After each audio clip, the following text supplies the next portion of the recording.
Čaute ľudia, toto je opening na novú kameru značky.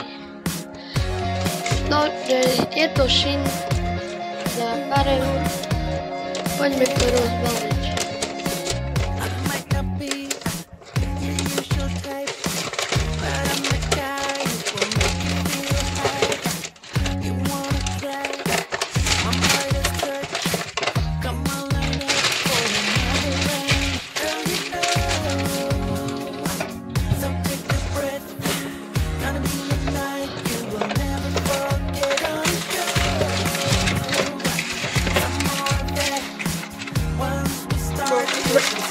K kamere dostaneme kameru na čakanie.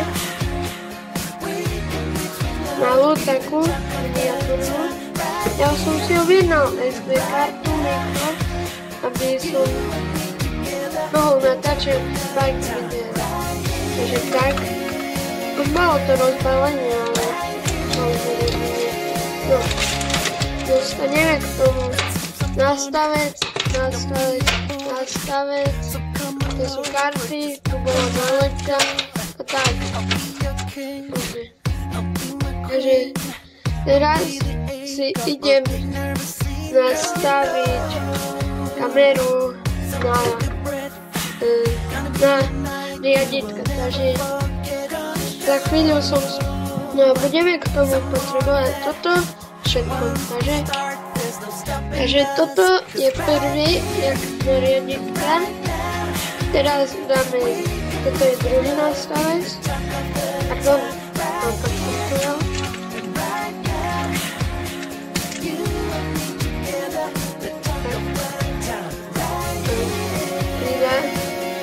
No, a chcem pozdraviť Janoška, je už konečne bude mať voľný termín.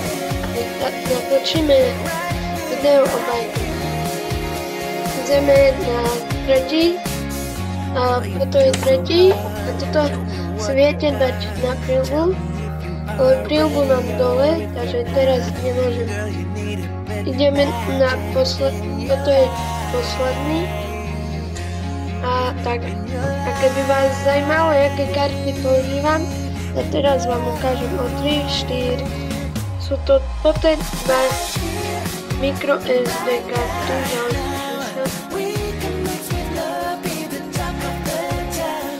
Kamera neposlúcha.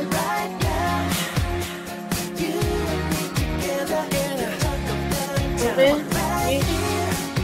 Takú micro SD kartu, ktorú som kúpil zo Shinu, stala na 4 €. Ešte k tomu 5 €. A preto stalo, inak to stojí 9 € toto nová karta, ale ja som ju dostal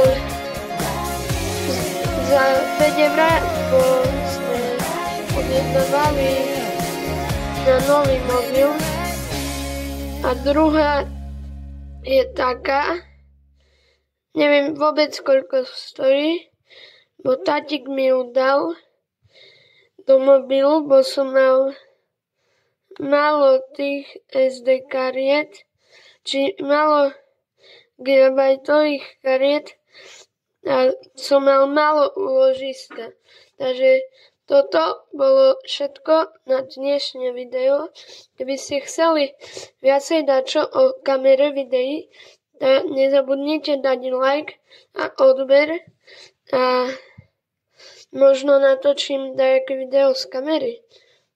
Možno sa to určite stane, bo natočil som video a už je to na kanálu. Jak so kamarátom kúpeme dieru a video som editoval asi 20 minút a tak. Takže čaute ľudia. Pupu.